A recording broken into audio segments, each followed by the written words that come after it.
It's about time we took the opportunity to talk about one of the major problems World of Tanks console Modern Armour has been facing within the recent couple of months, and even past that, probably in the region of about 2 years.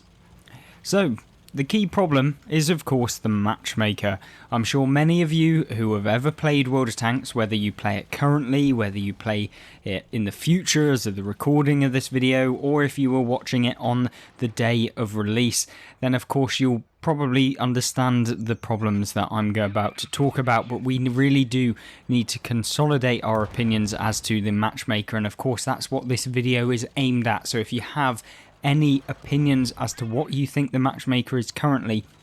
leave them in the comment section down below. We're going to consolidate everything as a community that we believe about the Matchmaker. Whether you have a conflicting opinion as to what I believe, I think it's always good to collaborate, get the best idea and then push that forward, rather than allow the developer to do what they think is correct, because sometimes when the developer does what they want at the expense of everyone playing their game, it doesn't always end too well. Now, to start the video, I think we have to really consolidate the problems that the Matchmaker is currently facing within World of Tanks.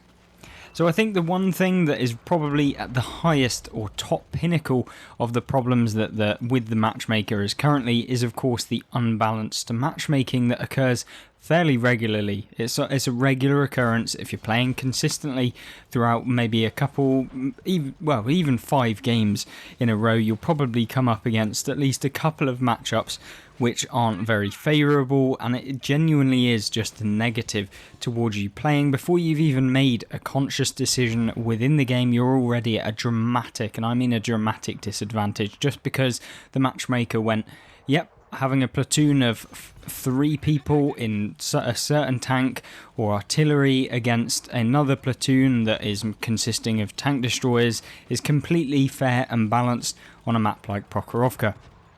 So, in order to kind of showcase what I mean by and why this is a problem, I think it's really that we have to give some examples of why it would be unbalanced, why it wouldn't be, considered fair in a game. Because essentially at the beginning of the game, when you've got full teams on either side, regardless of the skill of the player, because Wargaming can't necessarily calculate that unless they went into a full competitive matchup whereby you're based on your skill rating and then you're playing against other people at the same skill rating, which I don't think is what people really want within World of Tanks, because then you've got no variance in there's better people within your game because you're all the same. But regardless of that, that's a different topic for another video. But the key thing is here is that you want to come up against teams that are consistent throughout every single game that you play. There is not this full 5 or 6 heavy tanks on one team, then you get 5 medium tanks on the other team as their counterpart, because obviously if one team's getting predominantly heavy tanks as part of their matchup, whereby they get 6 heavy tanks, your team get 6 medium tanks instead of heavies, and then you get a map, something that is favourable to either medium tanks or favourable to heavy tanks, then the game that you're playing is completely down to the tanks that are on your team. Or at least, you can still impact the game and you can still win a game, whereby, say, if you had an entire game or an entire team of light tanks and you were playing against an entire team of heavy tanks on the enemy team, and then you were playing on a map like Himmelsdorf, yes, you could potentially win if you've got some of the best players in the light tanks in the game and some of the worst players in the heavy tanks on the enemy team. But probably more than 9 times out of 10, you're going to be getting taken out very, very easily by those heavy tanks, because they just have that advantage over you because of the map that you're on and the matchup of the team. It's just one of those things. It's like putting a light tank up against something that can maybe one-shot you within the game. And so, yeah, it's like all it takes is that one singular shot for you to be completely wiped out of the game. And so I think that making sure that there is a balance between the two teams in terms of how many people are a heavy tank, how many people are a medium tank, is something that you need to really focus on wargaming. And essentially what I think the problem comes down to within this problem, it's like a problem within a problem, is that the platoon system is somewhat strange. I think that you have things like 3-man arty platoons, which really do severely impact the game. I don't think that you should be able to platoon one or more arty in a platoon. So essentially, if you've got one artillery in your platoon, no one else can pick the artillery. So you can't have multiple people, because it is really, really unfair on whoever those people decide to target. It's not about the fact that maybe they won't target one person and maybe they won't work together, but if they do, it can be really, really annoying. It can be really negative to the actual health of the game itself. And that's something I really want to see removed, or at least applied into the game, a filter whereby people cannot pick multiple artillery in a platoon. If you want to play 3 T92s right now, and you see a corner, and there's 3 of you, you can literally splash an entire load of tanks. Say if there's 3 or 4, you can splash an entire load of tanks for full health, given that, you know, in the T92 you can miss people for 1,000 damage, and I've got that on record. I literally have captures of that. It really is disgusting, and especially if they're grouped up on a corner, you can get like 3,000 damage from a non-penetration, whereby you just splash multiple opponents. And so, yeah, especially if there's 3 of you, that could become seriously, seriously detrimental to either the health of the game and the enjoyment of the players that are playing in it, whether that be the players you're playing against or maybe yourself if you're on the opposing end. So I think that that's really, really something that needs to be sorted within the game. Obviously, they need to implement the system whereby there's some limitation on what classes can go together. I don't think, as much as I want to say that you should be able to pick every single class the same within the game, I think, you know, even if they meant that you couldn't pick 3 heavy tanks within the matchup, if it meant that that would result in a better kind of map rotation or a better team deployment and team list and team composition, then I think that that would be better for everyone, even if it is just a temporary fix. Whilst they sort out something that actually fixes the whole entire crux of the issue, which is of course the actual RNG in terms of the map picking and the selection of the teammates that you actually get, because it is genuinely unfair if your team get 3 light tanks against 1 light tank on the opposition and you get a map like Himmelsdorf, Ensk, any of the city maps. It's just not fair on the people that are going to be playing on your team or the opposition, whoever gets the rubbish end of the stick, so to speak. So that's not the only problem with the Matchmaker. Let's have a look at the second big problem with it. So this one kind of ties in with what we've talked about before in terms of the team composition and being at a significant disadvantage before the countdown timers even began. And that is basically that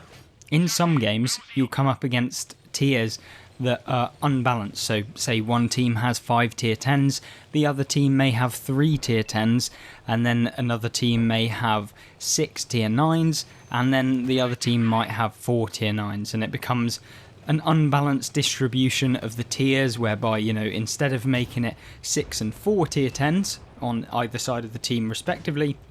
it could have just made it 5 and 5, and so you're playing constantly against the same amount of tier 10s within the game. The problem lies, I think, when artillery comes into the matchup, and wargaming somewhere around there must have something that basically says that a tier 10 artillery is the same as coming up against tier 9 artilleries. It's often the case, if you've got a tier 10 artillery, often the tank that gets removed from the tier 10 on the enemy team, if there's an imbalance in the tiers, is often an artillery, and it won't be a tier 10 artillery on the enemy team, it may be a tier 9 one. And then Wargaming, what they try and do is, if this matchup occurs within the game, is then they try to actually change the map, kind of, not the map, but the team composition, so that the other team will then get more tier 9s as opposed to being less tier 10s. So yes, you may get less tier 10s, but then you'll have more tier 9s against the opponent, because they're essentially saying, well, here you go, here's more tier 9s on your team, therefore you'll make up for it because there's less tier 9s on the enemy team, and so it evens it out. But realistically, that's not the appropriate way to deal with it. What you really need to do is actually sort out the fact that there are more imbalances within the tiers. And so if you sort that out, combine it with the fact that there is obviously the class-based problem within the game, I think all in one, it becomes a pretty annoying grind, especially if you're grinding through some of the tech tree tanks, because often, as much as I don't want to say it, if you're playing tier 7, if you're playing tier 6s, you know, probably 80% of your games are going to be playing up against premium tier 8s because the Matchmaker is just flooded with these premium tanks, which leads on to the third problem even, and furthermore onto the second, as in they're all combined, and that is because basically the Matchmaker is flooded with the free tanks that Wargaming keep getting and introducing into the game. Am I saying that giving out free tanks is a bad thing for the game and for players that are playing the game, for people that are religiously playing, logging on and actually involving themselves within said game? Yes and no. As much as that is a probably controversial opinion for many of you, you probably love getting free tanks, and trust me, I like getting free tanks as well. But when it comes to the health of the game and new players picking up the game, having these pretty mundane operations whereby, you know, you don't have to show any real skill within the game, you literally just have to log on, play 300 battles, and here's a tier 8 premium that you have absolutely no idea how to play, but you've just ground out 300 games. And now you're chucked in against tier 10s that are in the game that know exactly what they're doing, and they've been playing for 40,000 games, probably 100 times more than what you've been doing. And that is another issue within the game. Do you want them to limit the amount of tier 8 operations that they're giving out, so they're giving out premium tanks, or would you do something else? Would you try and work it around somewhere else whereby, you know, tier 8s slightly have a more biased matchmaker? I don't know how they could work it out. I think there's plenty of solutions. Obviously, your opinions probably can help out with the solutions to that, but I think for me, definitely releasing a lot of tier 10, tier 9, tier 8 premiums really does skew it for everyone else trying to actually grind through the tech trees. And then what happens is people go, well, they're not grinding through the tech tree, so why the hell am I playing a stock Tiger P when I'm coming up against tier 9s that are pretty much broken from people playing the season pass, which is another thing that I think is great for the game. It's a fantastic thing that I believe in within World of Tanks. But when you're throwing in free season pass tanks within there, and then giving people extra free tanks within the, you know, operations, the earn operations like we've currently got going on as the recording of this video, being that you can earn an IS-6 black and some of the T-34 blacks, the Jag Panther 88 black edition, you know, all of these, and the recent T-54E2 earn operation as well for October, all of that combined leads to this high tier, people playing only premium tanks, and people not willing, because every single time they try and play a tech tree tank, they're coming up against premium tanks 2 tiers higher than them. And that is where I think it becomes like a circle of problems. Am I saying that this problem is so big that it's game ending and that people will never play World of Tanks again? Absolutely not. This is a pretty small problem, I think. As much as I don't want to underestimate it, I think if we try and big it up so that it's a massive problem, at the end of the day, it's not that big. All it is every 4th game or whatever you're playing, the matchmaking's slightly unbiased, and generally, if you're actually good enough, you can actually sway those battles, and that's where the win rates of some of the higher tier players can come off at like 60%, etc. It's because they can deal with those games and come out effectively. And I think World of Tanks is always good because of that, is that every player feels like they have an advantage, but sometimes it is definitely too far in one's favour, whereby no matter how you play, no matter how good you are, you will never be able to win a single game because the matchmaker has just royally effed you over. So I think that's something that, you know, most of you will probably agree with. There'll be some people that obviously think the matchmaker is absolutely fine, and that's completely fine with me as well. I think it isn't that big of a problem. I don't want to make it out like it's a massive, massive problem and the game's ending and the world is going to end, but I think it's something we need to highlight. Maybe Wargaming don't know how to deal with that, and maybe if we can establish a couple of solutions, maybe, just maybe, they can deal with some of the issues they've got. Maybe they'll see a different angle or approach that they can take to be able to solve this, and if we're just all talking about it, it can help them out, maybe, potentially. And of course, if we can consolidate our ideas, we can push it onto Wargaming to actually sort this crap out, essentially. So that's something I really want to focus on with this video, and hopefully you did enjoy this kind of rant or talk or debate, and I think that these are always valuable. I don't do them all of the time, but I think when they're needed and when I think there is a decent topic to do it on, and this is definitely one of those. Other than that, if you want to check out some of the other videos on the channel, we do reviews, news, etc. For those of you who haven't subscribed or anything like that,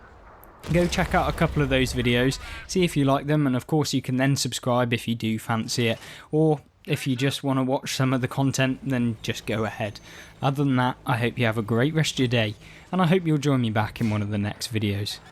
Goodbye.